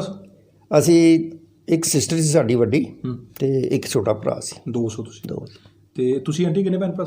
ਅਸੀਂ 3 ਭੈਣਾਂ 3 ਭਰਾ, 6 ਭੈਣ ਭਰਾ। ਤੁਸੀਂ 6 ਭੈਣ ਭਰਾ? ਮੇਰੇ ਅਸੀਂ ਇੱਕ ਮੇਰਾ ਬ੍ਰਦਰ ਹੈ, ਉਹਦਾ ਜਨਮ ਉੱਥੇ ਉਹ 2.5 ਮਹੀਨੇ ਦਾ ਸੀ, ਬਾਕੀ ਸਾਡਾ ਜਨਮ ਇੱਥੇ। ਅੱਛਾ ਬਾਬਾ ਜੀ ਗੱਲ ਸੁਣੋ, ਉਸ ਤੋਂ ਬਾਅਦ ਤੁਸੀਂ ਉੱਥੇ ਜਿਸਲੇ ਇਹ ਚੱਕਰ ਬਣਿਆ ਜੀ 1947 ਦਾ, ਤੁਹਾਡੇ ਪਿਤਾ ਜੀ ਘਰ ਸਨ ਜਾਂ ਗੱਡੀ ਨਾਲ ਕਿਤੇ ਗਏ ਸਨ? ਨਹੀਂ ਘਰ ਸੀ ਮੇਰੇ ਫਾਦਰ, ਸਾਡੇ ਪਿਤਾ ਜੀ ਘਰ ਸਨ। ਅਸੀਂ ਮਤਲਬ ਉਸ ਟਾਈਮ 'ਤੇ ਬਚਪਨ ਸੀ, ਇੰਨਾ ਸਮਝ ਨਹੀਂ ਸੀ। ਜਿਹੜੇ ਦਰਿਆ ਤੋਂ ਪਰਲੇ ਪਾਸੇ ਪਿੰਡ ਸੀ ਨਾ, ਕਿਉਂਕਿ ਉਹ ਪਹਿਲਾਂ ਅਟੈਕ ਹੋਏ ਸੀ, ਸਭ ਤੋਂ ਪਹਿਲਾਂ ਅਟੈਕ ਹੋਇਆ ਸੀ ਨਲੂਜੀ ਪਿੰਡ ਵਿੱਚ। ਐਕਟਾਬਾਦ ਵਗੈਰਾ ਦੇ ਨਾਲ ਲੱਗਦੇ ਸਨ? ਹੈ ਜੀ, ਜਿਹੜਾ ਐਕਟਾਬਾਦ ਵਗੈਰਾ ਸੀ? ਨਹੀਂ ਐਬਟਾਬਾਦ ਤੋਂ ਦੂਰ ਸੀਗਾ ਤੁਹਾਡੇ ਤੋਂ। ਅੱਛਾ ਮੁਜ਼ੱਫਰਾਬਾਦ ਤੋਂ ਐਬਟਾਬਾਦ ਨੂੰ ਜੇ ਤੁਸੀਂ ਪੰਜਾ ਸਾਹਿਬ ਨੂੰ ਜਾਣਾ ਹੋਵੇ ਤਾਂ ਫਿਰ ਉੱਧਰੋਂ ਜਾਂਦੇ ਸੀ ਐਬਟਾਬਾਦ ਵੱਲੋਂ। ਪਹਿਲੇ ਅੱਛਾ ਪਹਿਲੇ ਇਹਨਾਂ 'ਚ ਹੋਇਆ ਜਾ ਕੇ। ਇਹ ਚਕਾਰ ਵਗੈਰਾ ਤੁਹਾਡੇ ਤੋਂ ਕਿੰਨਾ ਦੂਰ ਸੀ ਭਲਾ? ਚਕਾਰ ਸਾਡੇ ਕੋਲੋਂ ਇਹ ਚਕਾਰ ਦੂਰ ਸੀ ਕਾਫੀ, ਉੱਥੋਂ ਘੱਟੋ ਘੱਟ ਵੀ ਹੋਵੇ 40 ਕਿਲੋਮੀਟਰ ਹੋਣਾ। ਅੱਛਾ ਹਾਂ ਜੀ, ਚਕਾਰ ਬਹੁਤ ਵੱਡਾ ਪਿੰਡ ਸੀ ਉੱਥੇ। ਮਤਲਬ ਡੰਨਾ ਵਗੈਰਾ ਇਹ ਤੁਹਾਡੇ ਤੋਂ ਕਿੰਨਾ ਦੂਰ ਸੀ? ਇਹ ਡੰਨਾ ਥੋੜ੍ਹਾ ਘੱਟ ਸੀ, ਤੇ ਕਿਉਂਕਿ ਇਹ ਡੇਰੇ ਸਨ ਨਾ, ਸੰਤ ਡੰਨਾ ਤੇ ਨਗਾਲੀ ਸਾਹਿਬ, ਇਹ ਜਿਹੜੇ ਉਹਨਾਂ ਪਿੰਡਾਂ 'ਚ ਜਾਂਦੇ ਸਨ, ਨਾਲੇ ਪ੍ਰਚਾਰ ਹੁੰਦਾ ਸੀ ਸਿੱਖੀ ਦਾ, ਨਾਲੇ ਨਹੀਂ ਹਾਂ ਉਹ ਤਾਂ ਨਹੀਂ, ਹਰੇਕ ਜਿਹੜਾ ਵਿਆਹ ਘਰ ਹੁੰਦਾ ਸੀ ਬੱਚੇ, ਉਹਨਾਂ ਨੂੰ ਦੇਣਾ ਹੁੰਦਾ ਸੀ, 100 ਰੁਪਇਆ ਜ਼ਰੂਰ ਦੇਣਾ। ਅੱਛਾ ਗਰਾਈ? ਉਹ ਗਰਾਈ ਹੁੰਦੀ ਸੀ, ਇਹਨਾਂ ਦੀ ਮਿੱਥੀ ਹੁੰਦੀ ਸੀ ਸਾਰੀ। ਮੈਂ ਬਜ਼ੁਰਗਾਂ ਕੋਲੋਂ ਸੁਣਿਆ, ਆਈ ਤੋਂ ਸਿਸਟਮ ਇਹ ਮੰਨਿਆ ਹੀ ਕੋਈ ਨਹੀਂ। ਨਹੀਂ ਮੈਂ ਪੁੱਛਿਆ ਉਹਨਾਂ ਨੂੰ, ਮੈਂ ਕਿਹਾ ਜੀ ਗਰਾਈ, ਉਹ ਕਹਿੰਦੇ ਜਿਸਲੇ ਘਰ 'ਚ ਜਿਸਲੇ ਔਰਤ ਨੇ ਖਾਣਾ ਬਣਾਉਣਾ ਨਾ, ਕਹਿੰਦੇ ਜੇ ਆਟਾ ਗੁੰਨਣਾ ਉਸ ਤੋਂ ਪਹਿਲੇ ਥੋੜਾ ਆਟਾ ਕੱਢ ਕੇ ਤੇ ਡੱਬੇ 'ਚ ਪਾ ਦੇਣਾ। ਬਿਲਕੁਲ ਚੁਟਕੀ ਕਹਿੰਦੇ ਸੀ ਉਹਨੂੰ, ਚੁਟਕੀ ਕਹਿੰਦੇ। ਉਹ ਫਿਰ ਕੀ ਹੋਣਾ, ਸੰਗਰਾਂਦ ਵਿੱਚ ਜਿੰਨਾ ਇਕੱਠਾ ਹੋਣਾ, ਗਲਾਸ 2 ਗਲਾਸ, ਉਹ ਉੱਥੇ ਦੇਣਾ ਜਾ ਕੇ। ਹੈ ਬੜੇ ਕਮਾਲ ਦੀ ਮਰਿਆਦਾ ਸੀ। ਨਹੀਂ ਜੀ, ਬੜੇ ਉਹ ਜਿਹੜੇ ਲੋਕ ਸਨ ਨਾ, ਇੰਨੇ ਅਮੀਰ ਨਹੀਂ ਸੀ, ਮਤਲਬ ਸਵੇਦਪੋਸ਼ੀ ਸੀ, ਬਟ ਸਬਰ ਤੇ ਸੰਤੋਖ ਬਹੁਤ ਸੀ ਲੋਕਾਂ ਦੇ ਵਿੱਚ। ਵਿਆਹ ਜਿਹੜੀਆਂ ਵਿਆਹ ਸ਼ਾਦੀਆਂ ਉਹ ਵੀ ਸਿੰਪਲ? ਵਿਆਹ ਬਹੁਤ ਸਿੰਪਲ। ਤੁਹਾਨੂੰ ਮੈਂ ਇੱਕ ਦੱਸਾਂ, ਕਿਉਂਕਿ ਮੈਂ ਨਾਂ ਨਹੀਂ ਲਵਾਂਗਾ ਉਹਨਾਂ ਦਾ। ਉਹ ਅਜੇ ਉਹਨਾਂ ਦੇ ਬੱਚੇ ਇੱਥੇ ਆਏ ਦੇ ਨੇ, ਉਹ ਸਾਡੇ ਕੋਲ ਵੀ, ਸਾਡੀ ਮਦਰ ਸੁਣਾਉਂਦੀ ਸੀ, ਅੱਜ ਤਾਂ ਸਾਨੂੰ ਨਹੀਂ ਸੀ ਪਤਾ, ਛੋਟੇ ਸੀ ਬਹੁਤ। ਉਹ ਇੱਕ ਮੁਸਲਮਾਨ ਸੀ ਗੁਜਰ, ਉਹ ਸਾਡੇ ਕੋਲ ਨੌਕਰ ਰਿਹਾ ਸੀਗਾ। ਅੱਛਾ ਉਹ ਫਿਰ ਇੱਕ ਹੋਰ ਇਹਨਾਂ ਦੇ ਪਿੰਡ ਵੀ ਚਲਾ ਗਿਆ, ਉੱਥੇ ਜਾ ਕੇ ਫਿਰ ਉਹ ਚੰਗਾ ਸੋਹਣਾ ਗੱਭਰੂ ਹੋ ਗਿਆ। ਅਤੇ ਉਹਨੇ ਕੀ ਕਿਹਾ, ਸਾਡੇ ਉੱਥੇ ਇੱਕ ਜਥੇਦਾਰ ਹੁੰਦੇ ਸੀ ਕਪੂਰ ਸਿੰਘ। ਕਪੂਰ ਸਿੰਘ ਉਹ ਕਾਲੀ ਲਹਿਰ 'ਚ ਵੀ ਰਹੇ ਨੇ ਸਾਰੇ ਪਾਸੇ। ਉਹਨਾਂ ਨੇ ਉਹਨੂੰ ਕਹਿਣ ਲੱਗੇ ਮੈਂ ਸਿੱਖ ਬਣਨਾ। ਉਹਨਾਂ ਨੇ ਉਸਨੇ ਕਿਹਾ ਮੈਂ ਸਿੱਖ ਬਣਨਾ। ਉਹਨਾਂ ਨੇ ਉਹਨੂੰ ਅੰਮ੍ਰਿਤ ਛਕਾ ਕੇ ਸਿੱਖ ਬਣਾ ਦਿੱਤਾ। ਅਤੇ ਉਹਦਾ ਨਾਂ ਕੀ ਨਾਂ ਸੀ? ਨਾਂ ਨਹੀਂ ਪਤਾ। ਨਹੀਂ ਨਾਂ ਮੈਨੂੰ ਨਾਂ ਯਾਦ ਹੈ ਉਹਦਾ, ਸੁਜਾਨ ਸਿੰਘ ਨਾਂ ਸੀ ਉਹਦਾ। ਨਾਂ ਫਿਰ ਸੁਜਾਨ ਸਿੰਘ ਰੱਖਿਆ। ਉਹ ਫਿਰ ਜਦੋਂ ਪਾਕਿਸਤਾਨ ਬਣਿਆ, ਉਹ ਨਾਲ ਆਇਆ ਇੱਥੇ। ਉੱਥੇ ਵਿਸਾਖੀ ਨੂੰ ਬਹੁਤ ਵੱਡਾ ਮੇਲਾ ਲੱਗਦਾ ਸੀ, ਛੱਡੀ ਪਾਤਸ਼ਾਹੀ। ਅਤੇ ਉਹ ਮੁੜ ਕੇ ਮੋਢੀ ਜਥੇਦਾਰ ਸਨ, ਅਤੇ ਉਹਨਾਂ ਨੇ ਲੈਕਚਰ ਕੀਤਾ ਵੀ ਦੇਖੋ ਇੱਕ ਦੂਜੇ ਧਰਮ ਛੱਡ ਕੇ ਉਹ ਸਾਡੇ ਧਰਮ 'ਚ ਆਇਆ, ਕੋਈ ਹੈ ਮਤਲਬ ਐਸਾ ਮਾਈ ਦਾ ਲਾਲ ਸਿੱਖ ਜਿਹੜਾ ਹੈ ਬੇਟੀ ਦੇ ਕਿ ਆਪਣੀ ਬੇਟੀ ਦਾ ਇਹਦਾ ਵਿਆਹ ਕਰ ਦੇਵੇ ਇਹਦੇ ਨਾਲ। ਅਤੇ ਫਿਰ ਹੁਣ ਦੇਖੋ, ਕਹਿਣਾ ਆਸਾਨ ਹੁੰਦਾ, ਕਰਨਾ ਬੜਾ ਮੁਸ਼ਕਿਲ ਹੁੰਦਾ। ਉਹ ਵੀ ਮਤਲਬ ਜੇ ਆਪਣੀ, ਕਿਉਂਕਿ ਉਸ ਟਾਈਮ ਦੇ ਉੱਤੇ ਲੋਕ ਜਿਹੜੇ ਸਨ ਧਰਮ ਦੇ ਬੜੇ ਪੱਕੇ ਸਨ। ਅਤੇ ਉਹ ਗਰੀਬ ਜ਼ਰੂਰ ਸਨ, ਬਟ ਆਪਣੇ ਧਰਮ ਦੇ ਜਿਹੜੇ ਬਹੁਤ ਪੱਕੇ ਸੀ। ਅਤੇ ਉਹ ਖੁਸਰ ਫੁਸਰ ਹੋਣ ਲੱਗ ਪਈ। ਜਦੋਂ ਦੀਵਾਨ ਹਟਿਆ ਤਾਂ ਉਹਨਾਂ ਨੇ ਬਾਅਦ 'ਚ ਕਿਹਾ ਵੀ ਜਥੇਦਾਰ ਦੀ ਆਪਣੀ ਕੁੜੀ ਵਿਧਵਾ ਹੈਗੀ, ਉਹ ਕਿਉਂ ਨਹੀਂ ਦੇ ਦਿੰਦਾ। ਉਹ ਗੱਲ ਜਿਹੜੀ ਹੈ ਉਹ ਜਥੇਦਾਰ ਸਾਹਿਬ ਦੇ ਕੰਨਾਂ 'ਤੇ ਪਹੁੰਚ ਗਈ। ਉਹਨਾਂ ਨੇ ਉੱਥੋਂ ਸਟੇਜ 'ਤੇ ਅਨਾਉਂਸ ਕਰਤਾ, ਮੈਂ ਦਿਆਂਗਾ ਆਪਣੀ ਬੇਟੀ। ਅੱਛਾ। ਉਹ ਮਤਲਬ ਕਿ ਬਹੁਤ ਖੂਬਸੂਰਤ ਔਰਤ ਸੀ।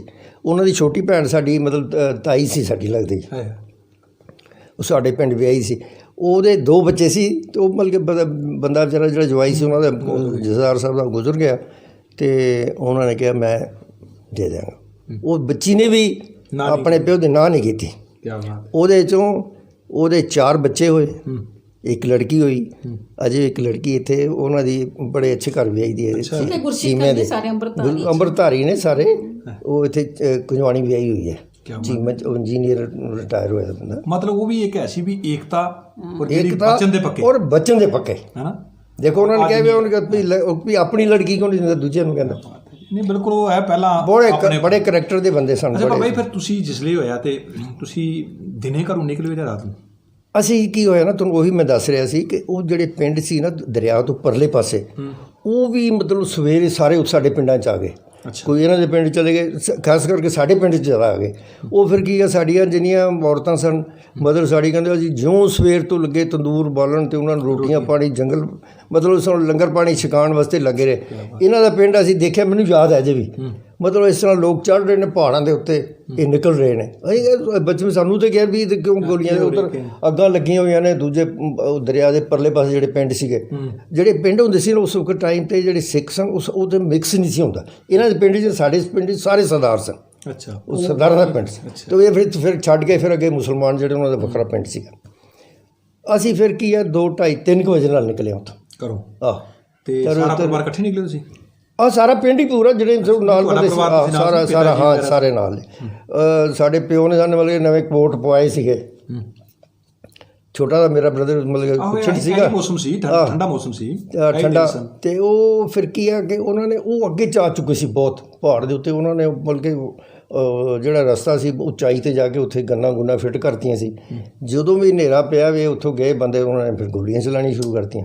ਗੋਲੀਆਂ ਚਲਾਉਣੀ ਸ਼ੁਰੂ ਕਰਤੀਆਂ, ਫਿਰ ਅਫੜਾ ਦਫੜੀ ਪੈ ਗਈ। ਕੋਈ ਜਿਹਨੂੰ ਲੱਗੀ ਗੋਲੀ ਉਹ ਮਰ ਗਈ, ਸਿਸਟਰ ਸਾਡੀ ਮਰ ਗਈ, ਮਤਲਬ ਮਦਰ ਕਿੱਧਰ ਚਲੀ ਗਈ। ਸਕੀ ਸਿਸਟਰ ਦੀ?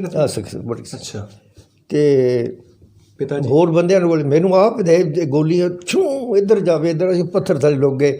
ਫਿਰ ਜਦੋਂ ਹਨੇਰਾ ਪਿਆ ਤਾਂ ਉਹ ਗੋਲੀਆਂ ਛੋਲੀਆਂ ਬੰਦ ਹੋ ਗਈਆਂ। ਅਤੇ ਉਹ ਕਿਉਂ ਬਜ਼ੁਰਗ ਸੀ, ਉਹਨਾਂ ਨੇ ਕਿਹਾ ਚੁੱਕ ਕੇ ਸਾਨੂੰ ਫਿਰ ਉਹ ਆਪਣੇ ਉਹ ਜਿਹੜਾ ਪਿੰਡ ਸੀਗਾ ਮੁਸਲਮਾਨਾਂ ਦਾ ਉੱਥੇ ਲੈ ਆਏ ਰਾਤੋਂ ਰਾਤ। ਅਤੇ ਉਹਨਾਂ ਨੇ ਫਿਰ ਸਾਨੂੰ ਕਮਰੇ 'ਚ ਬੰਦ ਕਰ ਦਿੱਤਾ। ਅਸੀਂ ਵੀ ਛੋਟੇ ਸੌਂ ਦੇ ਸੌਂ ਗਏ, ਉਹਨੇ ਚੁੱਕ ਕੇ ਲਿਆਂਦਾ ਸੀ, ਸੌਂ ਗਏ। ਹੋਰ ਸਾਡੇ ਤਾਏ ਦੇ ਬੱਚੇ ਸੀ ਜਿਹੜੇ ਵੱਡੇ ਸੀ ਮਤਲਬ ਕਿ 11-12 ਸਾਲ ਦੇ, ਉਹ ਸਵੇਰ ਹੋਈ ਅਤੇ ਉਹਨਾਂ ਨੂੰ ਖੜਾ ਕਰਕੇ ਅਤੇ ਗੋਲੀ ਨਾਲ ਮਾਰਤਾ। ਅੱਛਾ, ਤੁਹਾਡੇ ਤਾਏ ਜੀ ਦੇ ਬੇਟੇ ਤੁਹਾਡੇ ਸਾਹਮਣੇ ਹੀ ਸਮਝ ਲਓ। ਅਤੇ ਫਿਰ ਫਾਦਰ ਨੂੰ ਮਾਰਿਆ? ਨਹੀਂ, ਸਾਨੂੰ ਵੀ ਕਹਿਣ ਲੱਗੇ ਇਹਨਾਂ ਨੂੰ ਮਾਰ ਦਿਓ। ਛੋਟੇ ਬੱਚੇ, ਫਿਰ ਇੱਕ ਮੁਸਲਮਾਨ ਸੀਗਾ ਬਜ਼ੁਰਗ, ਉਹਨੇ ਕਿਹਾ ਨਹੀਂ ਇਹ ਛੋਟੇ ਬੱਚੇ ਨੇ, ਇਹਨਾਂ ਨੂੰ ਨਹੀਂ ਮਾਰਨਾ। ਪਿਤਾ ਜੀ ਤੁਹਾਡੇ ਸਾਹਮਣੇ ਮਾਰਦੇ? ਗੋਲੀਆਂ ਮਾਰਦੀਆਂ?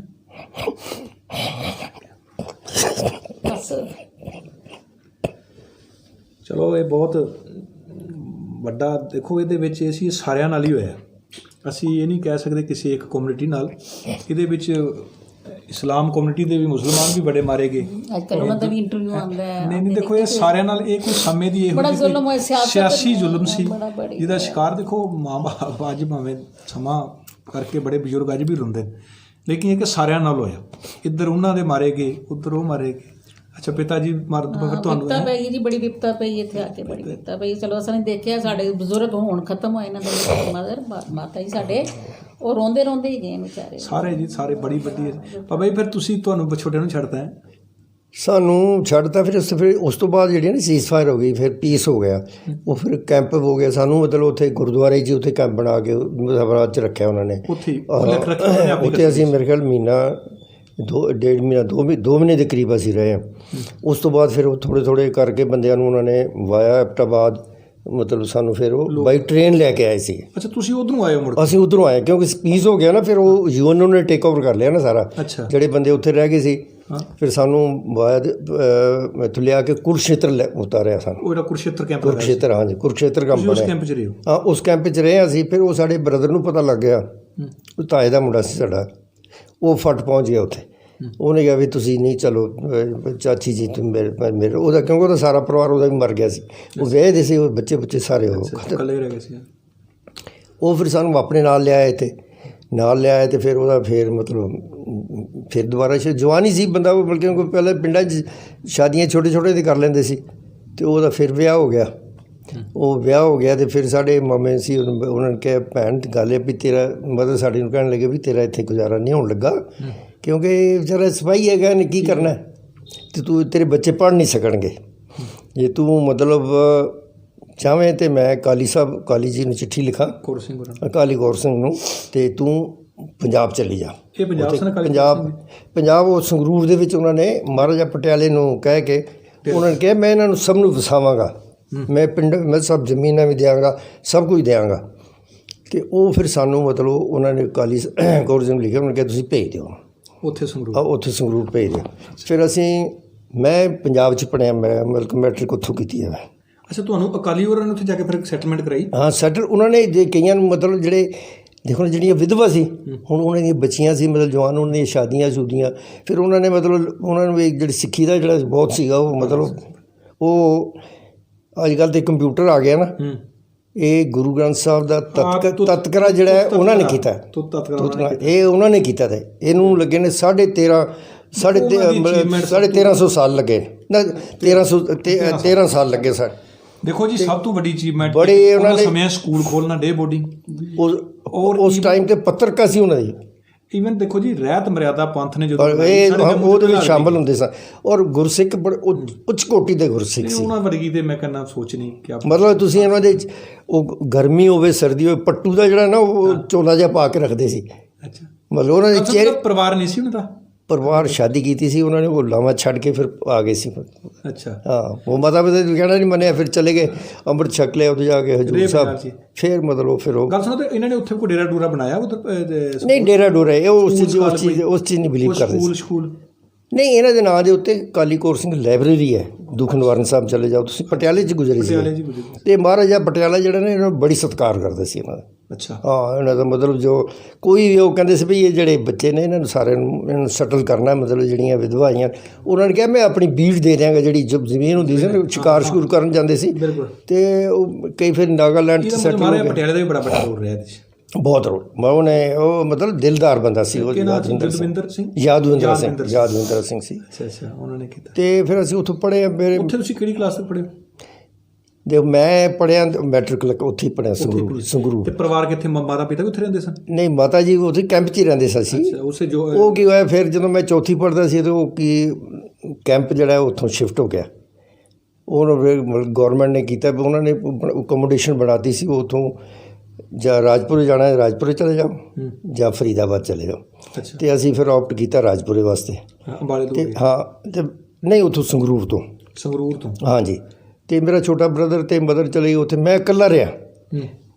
ਚੌਥੀ ਜਮਾਤ ਤੋਂ ਮੈਂ ਉੱਥੇ ਇਕੱਲਾ ਰਿਹਾ। ਮੈਂ ਫਿਰ ਸਕੂਲ 'ਚ ਹੀ ਮਤਲਬ ਪੜ੍ਹਨ 'ਚ ਮੈਂ ਥੋੜ੍ਹਾ ਠੀਕ ਸੀ, ਮਤਲਬ ਇੰਨਾ ਨਹੀਂ, ਆਈ ਵਾਜ਼ ਅਬਵ ਐਵਰੇਜ। ਅਤੇ ਉਹ ਫਿਰ ਸਕੂਲ ਵੀ ਚੰਗਾ ਸੀ ਉੱਥੇ, ਗੁਰੂ ਨਾਨਕ ਸਕੂਲ ਸੀਗਾ ਉੱਥੇ। ਉਹ ਫਿਰ ਉਹਨੇ ਮੈਨੂੰ ਹੋਸਟਲ ਜਗ੍ਹਾ ਦਿੱਤੀ, ਖਾਣਾ ਪੀਣਾ ਉੱਥੇ। ਅਤੇ ਉਸ ਤੋਂ ਬਾਅਦ ਫਿਰ ਮੈਂ ਯਤੀਮਖਾਨੇ 'ਚ ਹੋ ਗਿਆ।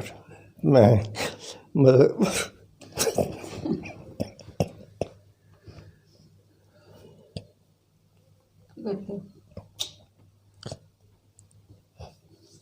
ਬੜਾ ਦੁਖਾਂਤ ਦੇਖਿਆ ਸਾਡੇ ਬਜ਼ੁਰਗਾਂ ਨੇ। ਸਾਡੀ ਨਵੀਂ ਜਨਰੇਸ਼ਨ ਨੂੰ ਪਤਾ ਹੀ ਨਹੀਂ, ਬਸ ਦੇ ਘਰ ਛੱਡ ਕੇ ਯਤੀਮਖਾਨੇ ਰਹਿਣਾ ਪੈਂਦਾ ਹੈ। ਮਾਲਕ ਗੱਡੀਆਂ ਦੇ ਜਿਹੜੇ ਉੱਥੇ ਤੇ ਪਾਰਟੀਸ਼ਨ। ਬਾਕੀ ਸਾਡੇ ਰਿਸ਼ਤੇਦਾਰ ਸਨ ਬਹੁਤ ਚੰਗੇ ਸੀ, ਖਾਸ ਕਰਕੇ ਸਾਡੇ ਮਾਮੇ ਕਿਉਂ ਮਤਲਬ ਕਿ ਦਾਦਕਿਆਂ ਵੱਲੋਂ ਤਾਂ ਕੋਈ ਬਚਿਆ ਹੀ ਨਹੀਂ ਸੀ। ਮੈਂ ਫਸਟ ਡਿਵੀਜ਼ਨ 'ਚ ਪਾਸ ਹੋਇਆ ਸੀ। ਫਿਰ ਮੇਰੇ ਮਾਮਾ ਜੀ ਇੱਥੇ ਹੋਮ ਮਿਨਿਸਟਰ ਵੀ ਰਹੇ ਨੇ, ਡਿਪਟੀ ਮਿਨਿਸਟਰ ਰਹੇ ਨੇ ਸਾਦਿਕ ਦੇ ਟਾਈਮ 'ਤੇ। ਕੀ ਨਾਂ ਸੀ? ਗੁਰਮੁਖ ਸਿੰਘ ਜੀ। ਉਹਨਾਂ ਦੀ ਗੱਲ ਮੈਂ ਕਰ ਰਿਹਾ ਸੀ, ਉਹ ਅਮਰੀਕਾ ਚਲੇ ਗਏ। ਅਤੇ ਉਹਨਾਂ ਨੇ ਕਿਹਾ ਜੀ ਮੁੰਡਾ ਪੜ੍ਹਨ ਵਿੱਚ ਠੀਕ ਹੈ, ਭੈਣ ਤੂੰ ਮੇਰੇ ਕੋਲ ਭੇਜ ਦੇ, ਅਤੇ ਇਸਨੂੰ ਮੈਂ ਮਤਲਬ ਅੱਗੇ ਪੜ੍ਹਾ ਕੇ ਜਾਂ ਇੰਜੀਨੀਅਰ ਜਾਂ ਡਾਕਟਰ ਬਣਾ ਲਿਆ। ਅਤੇ ਫਿਰ ਮੈਂ ਇੱਥੇ ਆ ਗਿਆ। ਮੈਂ ਫਿਰ ਇੱਥੇ ਸਾਇੰਸ ਕਾਲਜ 'ਚ ਦਾਖਲ ਹੋ ਗਿਆ। ਇੱਥੇ ਆ ਕੇ ਫਿਰ ਮੇਰੇ ਮਨ 'ਚ ਆਇਆ, ਕਿਉਂਕਿ ਇਹਨਾਂ ਨੇ ਨਵੀਂ ਸ਼ਾਦੀ ਕੀਤੀ ਸੀ, ਅਤੇ ਇਹ ਬਾਰਾਮੂਲੇ ਸ਼ਾਦੀ ਕੀਤੀ ਸੀ ਇਹਨਾਂ ਨੇ। ਅੱਛਾ। ਅਤੇ ਇਹ ਚਲੇ ਗਏ ਉੱਧਰ। ਫਿਰ ਮੈਂ ਮਾਸੀ ਕੋਲ ਸੀ। ਫਿਰ ਮੇਰੇ ਮਨ 'ਚ ਆਇਆ ਵੀ ਨਹੀਂ ਸਰਨ ਸਿੰਘ, ਨਹੀਂ ਤੇਰੀ ਵੀ ਮਾਂ ਤੇਰੀ क्यों मन छोटा कर रहे हो? ਜ਼ਿਆਦਾ ਜਿਹੜੀਆਂ ਨੇ ਨਾ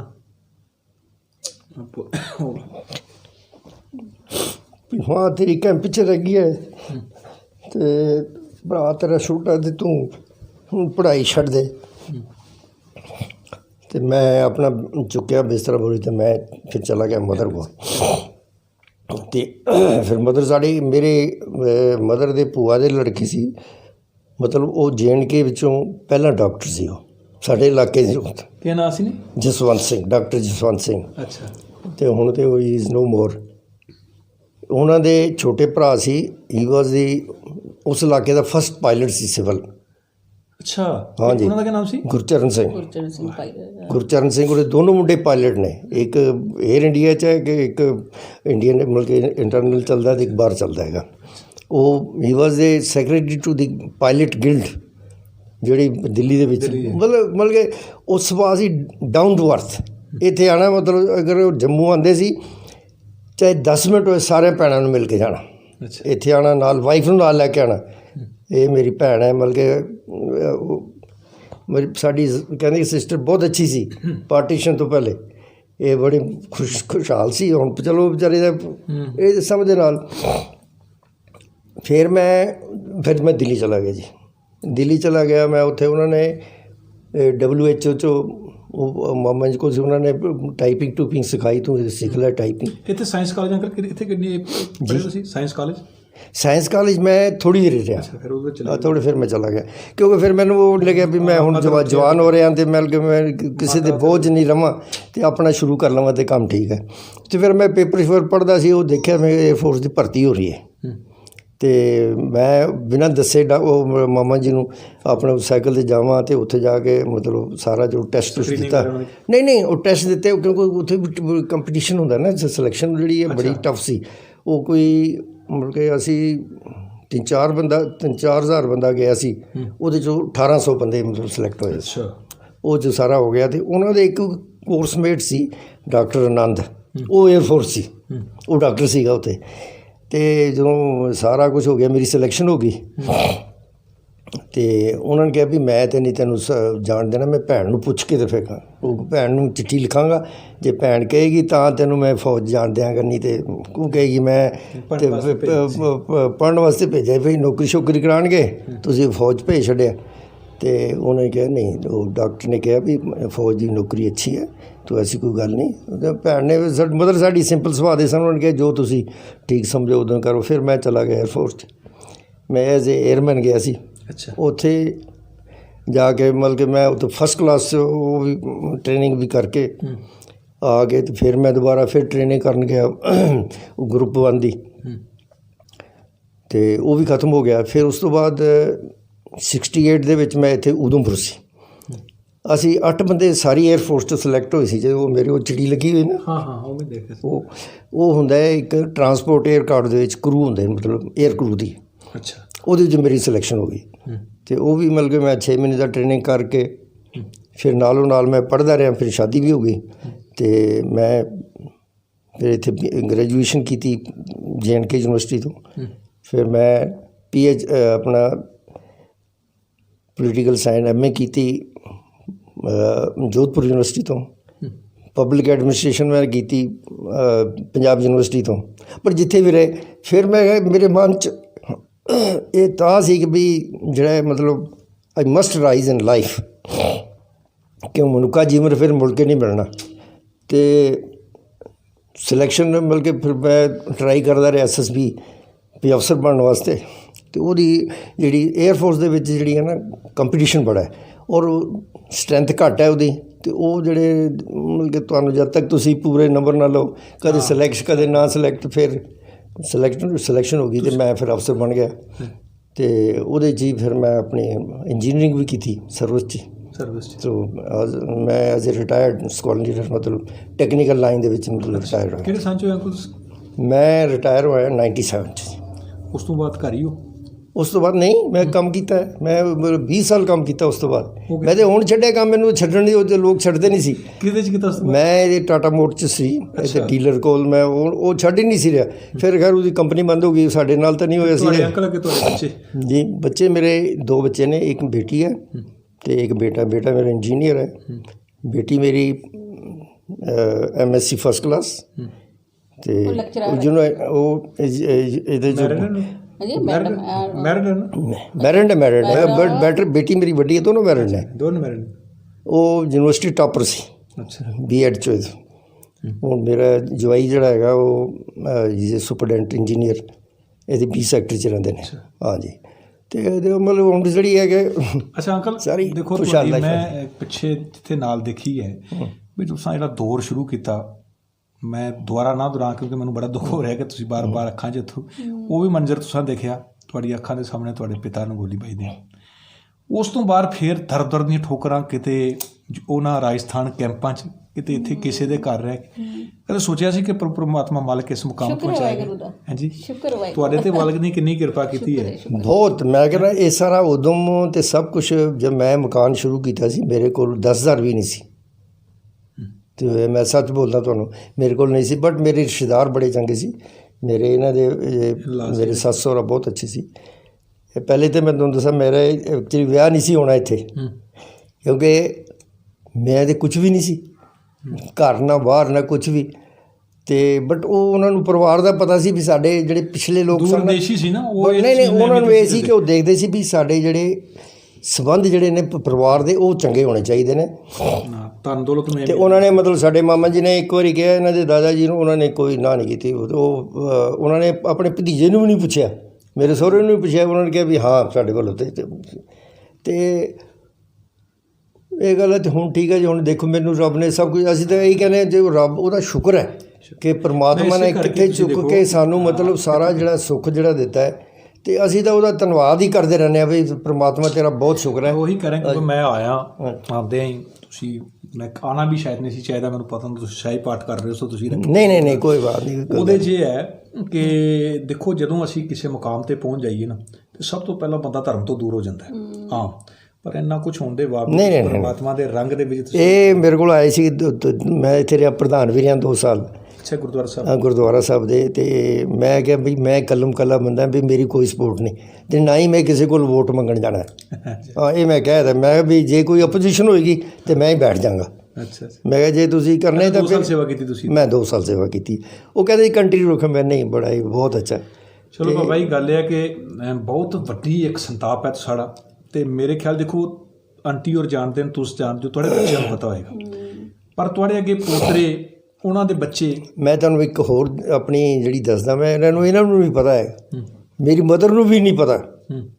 ਮੈਂ ਕੋਈ ਕਮ ਸੇ ਕਮ 1 ਸਾਲ ਕਿਸੇ ਦੇ ਘਰ ਰਿਹਾ। ਉਹ ਜਿਹੜਾ ਮੇਰਾ ਅੱਜ ਮੈਂ ਤੁਹਾਨੂੰ ਦੱਸਿਆ ਸੀ ਮੈਂ ਕੋਰਟ ਗਿਆ ਉਹਦੇ ਨਾਲ, ਉਹਨਾਂ ਨੇ ਵਿਚਾਰੇ ਕਿਸੇ ਮਕਾਨ 'ਤੇ ਰਹਿੰਦੇ ਸੀ, ਮੈਂ ਬਾਹਰ ਬਰਾਂਡੇ 'ਚ ਸੌਂਦਾ ਸੀ, ਠੰਡ ਕੀ ਹੋਵੇ ਅਤੇ ਉੱਥੇ ਸੌਣਾ। ਮੈਂ 8ਵੀਂ ਜਮਾਤ ਤੱਕ ਬ੍ਰੇਕਫਾਸਟ ਨਹੀਂ ਸੀ ਖਾ ਕੇ ਜਾਂਦਾ ਸੀ, ਮਤਲਬ ਖਾਲੀ ਪੇਟ ਜਾਣਾ, ਪਤਾ ਹੀ ਨਹੀਂ ਸੀ ਸਾਡੇ ਬਜ਼ੁਰਗਾਂ। ਫਿਰ ਜਦੋਂ ਅੱਧੀ ਛੁੱਟੀ ਹੋਣੀ, ਗੁਰਦੁਆਰੇ ਜਾਣਾ। ਉਹ ਜਿਹੜੀ ਮੰਗੀਆਂ ਹੋਈਆਂ ਰੋਟੀਆਂ ਆਉਂਦੀਆਂ ਸੀ ਨਾ, ਲੋਕ ਪਹਿਲੇ ਡਾਲੀ ਚੱਲਦੀ ਸੀ ਉੱਥੇ, ਅੱਜ ਵੀ ਮਤਲਬ ਜਿਹੜੇ ਇਹ ਪਰੰਪਰਾ ਜਿਹੜੀ ਚੱਲੀ ਹੈ ਵੀ ਪਹਿਲਾ ਫੁਲਕਾ ਬਣਾਉਣਾ ਹੈ ਗੁਰੂ ਦੇ ਵਾਸਤੇ ਰੱਖਣਾ। ਉਹ ਗੁਰਦੁਆਰੇ ਜਾਣਾ, ਉਹ ਛਕ ਕੇ ਸਾਰੀ ਸੰਗਤ ਨੂੰ ਛਕਾ ਕੇ ਫਿਰ ਮਤਲਬ ਦੌੜਦੇ ਹੋਏ ਮਤਲਬ ਕੇ ਵਾਪਸ ਆ ਜਾਣਾ, ਮਤਲਬ ਪਿੱਕਲਾ ਲੇਟ ਨਾ ਹੋ ਜਾਈਏ। ਫਿਰ ਰਾਤ ਨੂੰ ਫਿਰ ਗੁਰਦੁਆਰੇ ਜਾਣਾ, ਰਾਤ ਨੂੰ ਰੋਟੀ ਮਤਲਬ ਉੱਥੇ ਰੋਟੀਆਂ ਬਣਾਉਣੀਆਂ, ਰੋਟੀਆਂ ਛਕ ਕੇ ਆਉਣੀਆਂ, ਅਤੇ ਫਿਰ ਮਤਲਬ ਆ ਕੇ ਆਪਣਾ ਫਿਰ ਪੜ੍ਹਾਈ। ਅੰਕਲ, ਸਾਰੀ ਤੁਹਾਡੀ ਮਿਹਨਤ, ਤੁਹਾਡੀ ਉਸ ਲਗਨ ਔਰ ਉਸ ਕਾਲ ਪਰਮਾਤਮਾ ਦਾ ਤੁਹਾਡੇ ਸਿਰ ਤੇ ਮਿਹਰ ਦੇ ਹੱਥ। ਸੋਝੀ ਜਿਹੜੀ ਹੈ ਨਾ ਉਹ ਪਰਮਾਤਮਾ ਦਿੰਦਾ ਹੈ, ਸੀਧ ਵੀ ਪਰਮਾਤਮਾ ਦਿੰਦਾ। ਇਹ ਨਹੀਂ ਪੈਸੇ ਨਾਲ ਨਹੀਂ ਹੈ ਕਿ ਵੀ ਬੰਦੇ ਕੋਲ ਪੈਸਾ ਹੋਵੇ ਅਤੇ ਉਹਦੇ ਬੱਚੇ ਅੱਛੇ ਨਿਕਲ ਜਾਣਗੇ, ਨਹੀਂ। ਫਿਰ ਤਾਂ ਬੜੇ ਲੋਕਾਂ ਜਿਹੜੇ ਪੈਸੇ ਧਨ ਬਹੁਤ। ਇਹ ਮਤਲਬ ਇਹ ਹੁੰਦੀ ਹੈ ਕੋਈ ਕਰਮਾਂ ਦੀ ਹੁੰਦੀ, ਜੋ ਕੋਈ ਲਿਖਿਆ ਹੁੰਦਾ ਉਹ 'ਤੇ ਭੋਗਣਾ ਪੈਂਦਾ। ਅਤੇ ਬਾਕੀ ਬੰਦੇ ਦੇ ਆਪਣੀ ਚਲੋ ਹਿੰਮਤ ਮਿਹਨਤ। ਬਾਬੇ ਨਾਨਕ ਨੂੰ ਵੀ ਕਿਸੇ ਨੇ ਮਰਦਾਨੇ ਨਹੀਂ ਪੁੱਛਿਆ ਸੀ, ਕਾਫੀ ਚਿਰ ਮਤਲਬ ਸੰਗਤ ਕਰਨ ਦੇ ਵਿੱਚ। ਉਹਨੇ ਕਿਹਾ ਵੀ ਬਾਬਾ ਜੀ ਜ਼ਿੰਦਗੀ ਕੀ ਹੈ? ਉਹਨਾਂ ਨੇ ਕਿਹਾ ਜ਼ਿੰਦਗੀ ਤੈਨੂੰ ਅਜੇ ਤੱਕ ਸਮਝ ਨਹੀਂ ਆਈ ਵੀ ਕਿ ਜ਼ਿੰਦਗੀ ਕੀ ਹੁੰਦੀ ਹੈ? ਉਹਨੇ ਕਿਹਾ ਜ਼ਿੰਦਗੀ 3 ਭਾਗਾਂ 'ਚ। ਬਾਬੇ ਨਾਨਕ ਨੇ ਕਿਹਾ ਵੀ ਮਰਨਾ ਅਤੇ ਜੀਣਾ ਜਿਹੜਾ ਇਹ ਪਰਮਾਤਮਾ ਦੇ ਹੱਥ ਹੈ। ਬੰਦੇ ਦੇ ਵਿੱਚ ਜਿਹੜਾ ਹੈ ਕਿ ਬੰਦਾ ਜਿਹੜਾ ਹੈ ਜਿੰਨੀ 84 ਲੱਖ ਜੂਨ ਹੈ ਉਹਦੇ ਵਿੱਚ ਉੱਤੋਂ ਮੰਨਿਆ ਗਿਆ, ਕਿਉਂਕਿ ਪਰਮਾਤਮਾ ਨੇ ਬੁੱਧੀ ਦਿੱਤੀ ਹੈ, ਹੋਰ ਕਿਸੇ ਕੋਲ ਸੋਚਦੀ ਨਹੀਂ ਹੈ। ਸੋਚ ਸਿਰਫ ਬੰਦਾ ਹੀ ਸੋਚ ਸਕਦਾ ਵੀ ਇਹ ਮੈਂ ਕੰਮ ਕਰਨ ਲੱਗਾ ਗਲਤ ਹੈ ਕਿ ਨਹੀਂ ਕਰਨਾ।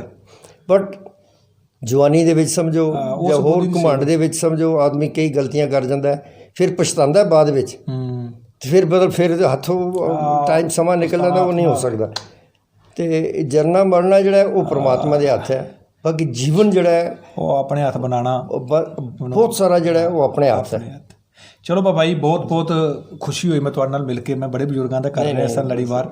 ਹਰ ਇੱਕ ਆਉਣ ਵਾਲੀ ਜਨਰੇਸ਼ਨ ਦੇ ਸਾਹਮਣੇ ਸਾਡੇ ਬਜ਼ੁਰਗਾਂ ਦਾ ਸੰਤਾਪ ਪਤਾ ਲੱਗੇ ਕਿ ਸੱਚਮੁੱਚ ਸਾਡੇ ਨੇ ਮਕਾਨਾਂ ਦੇ ਥੱਲੇ ਮਿਹਨਤ। ਅਸੀਂ ਤਾਂ ਇਹੀ ਚਾਹੁੰਦੇ ਹਾਂ ਬੱਚਿਆਂ ਨੂੰ ਵੀ ਤੁਸੀਂ ਜਿਹੜਾ ਇਮਾਨਦਾਰੀ ਦੀ ਜ਼ਿੰਦਗੀ ਕੱਢਣੀ ਹੈ ਬਸ।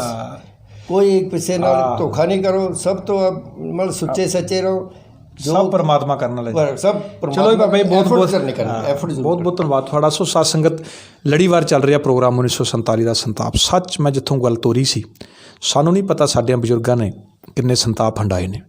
ਜਰਾ ਇਮਾਨਦਾਰੀ ਨਾਲ ਸੋਚੋ, ਅੱਜ ਸ਼ਾਮ ਨੂੰ ਬਾਪ ਕਿਤੇ ਅੱਧਾ ਘੰਟਾ ਆਪਣੇ ਡਿਊਟੀ ਕੰਮ 'ਚੋਂ ਲੇਟ ਆਵੇ ਅਤੇ ਬੱਚਿਆਂ ਦਾ ਅਤੇ ਪਰਿਵਾਰ ਵਾਲਿਆਂ ਦਾ ਸਾਹ ਸੁੱਕ ਜਾਂਦਾ ਹੈ। ਇਹਨਾਂ ਬਜ਼ੁਰਗਾਂ ਦੇ ਸਾਹਮਣੇ ਕਰੀਬੀ ਪਰਿਵਾਰਕ ਮੈਂਬਰ ਮੌਤ ਦੇ ਘਾਟ ਉਤਰਦੇ ਨੇ। ਉਸ ਤੋਂ ਬਾਅਦ ਲੰਬਾ ਸਮਾਂ ਕਿੱਥੇ ਕਿੱਥੇ ਦਰਦਰੀਆਂ ਲੋਕਾਂ ਦੇ ਘਰਾਂ ਦੀਆਂ ਬਾਹਰ, ਦੁਕਾਨਾਂ ਦੇ ਬਾਹਰ ਰਾਤਾਂ ਕੱਢਣੀਆਂ। ਪਰ ਇੱਕੋ ਚੀਜ਼ ਸਾਡੇ ਬਜ਼ੁਰਗਾਂ ਸੀ, ਜਿਸ ਚੀਜ਼ ਦੇ ਪਿੱਛੇ ਪਏ ਫਿਰ ਹੱਥ ਧੋ ਕੇ ਪਏ। ਜਿਸ ਖੇਤਰ ਵਿੱਚ ਸਾਡੇ ਬਜ਼ੁਰਗ ਗਏ, ਜੇ ਟਰਾਂਸਪੋਰਟ ਲਾਈਨ ਦੇ ਵਿੱਚ ਗਏ, ਹੱਡ ਭੰਨੀਆਂ ਮਿਹਨਤਾਂ ਕਰਕੇ ਉਹਨਾਂ ਨੇ ਆਪਣਾ ਘਰ-ਬਾਰ ਫੇਰ ਸੈਟਲ ਕੀਤਾ। ਪੜ੍ਹਾਈ ਦੇ ਖੇਤਰ 'ਚ ਜਿਹੜੇ ਸਾਡੇ ਬਜ਼ੁਰਗ ਗਏ, ਉਹਨਾਂ ਨੇ ਫਿਰ ਸਾਰੀ ਜ਼ਿੰਦਗੀ ਪੜ੍ਹਾਈ, ਬੈਲਟ ਫੋਰਸ, ਇਹ ਸੌਖੀਆਂ ਸਰਵਿਸਾਂ ਨਹੀਂ ਨੇ। ਬੜੀਆਂ ਮਿਹਨਤਾਂ ਸਾਡੇ ਬਜ਼ੁਰਗਾਂ ਨੇ ਕਰਕੇ ਇਹਨਾਂ 72-73 ਸਾਲਾਂ ਦੇ ਵਿੱਚ ਨਵਿਓਂ ਸਿਰਿਓਂ ਸਾਡੇ ਵਾਸਤੇ ਰਹਿਣ ਵਸੇਰੇ ਬਣਾਏ ਨੇ। ਸੱਚਮੁੱਚ ਇਹਨਾਂ ਦੇ ਅਸਲੀ ਹੱਕਦਾਰ, ਇਹਨਾਂ ਦੇ ਮਾਲਕ ਇਹ ਨੇ। ਸੋ ਸਤਸੰਗ 'ਤੇ ਸੀ ਸਾਡਾ ਪ੍ਰੋਗਰਾਮ 1947 ਦਾ ਸੰਤਾਪ। ਇਸ ਪ੍ਰੋਗਰਾਮ ਨੂੰ ਜੇ ਤੁਸੀਂ YouTube ਦੇ ਉੱਤੇ ਦੇਖਣਾ ਹੈ, ਭਾਈ ਹਰਮੀਤ ਸਿੰਘ ਜੰਮੂ ਲਿਖ ਕੇ ਚੈਨਲ ਸਬਸਕ੍ਰਾਈਬ ਕਰਕੇ ਤੁਸੀਂ ਸਾਡੇ 200 ਦੇ ਕਰੀਬ ਬਜ਼ੁਰਗਾਂ ਦੇ ਪ੍ਰੋਗਰਾਮ ਇਸ ਵਕਤ ਤੱਕ ਅਸੀਂ ਜਿਹੜੇ ਨੇ ਸ਼ਾਰਟ ਇੰਟਰਵਿਊਜ਼ ਕਰ ਚੁੱਕੇ ਹਾਂ, ਤੁਸੀਂ ਦੇਖ ਸਕਦੇ ਹੋ। ਨਾਲ ਹੀ ਸਲਾਈਡ 'ਤੇ ਸਾਡਾ ਨੰਬਰ ਚੱਲਦਾ ਹੈ। ਕੋਈ ਹੋਰ ਬਜ਼ੁਰਗ ਕਿਸੇ ਵੀ ਕੋਨੇ, ਚਾਹੇ ਵਿਦੇਸ਼ ਦੇ ਵਿੱਚ ਹੋਵੇ, ਸਾਡੇ ਨਾਲ ਕੰਟੈਕਟ ਕਰੋ। ਅਸੀਂ ਉਹਨਾਂ ਦਾ ਵੀ ਇੰਟਰਵਿਊ ਇਸ ਪ੍ਰੋਗਰਾਮ ਦੇ ਵਿੱਚ ਸ਼ਾਮਲ ਕਰਾਂਗੇ। ਸੋ ਬੜੀ ਛੇਤੀ ਕਿਸੇ ਹੋਰ ਬਜ਼ੁਰਗ ਨੂੰ ਲੈ ਕੇ ਆਪ ਜੀ ਦੇ ਰੂਬਰੂ ਹੋਵਾਂਗੇ। ਦਿਓ ਇਜਾਜ਼ਤ। ਵਾਹਿਗੁਰੂ ਜੀ ਕਾ ਖਾਲਸਾ, ਵਾਹਿਗੁਰੂ ਜੀ ਕੀ ਫਤਿਹ।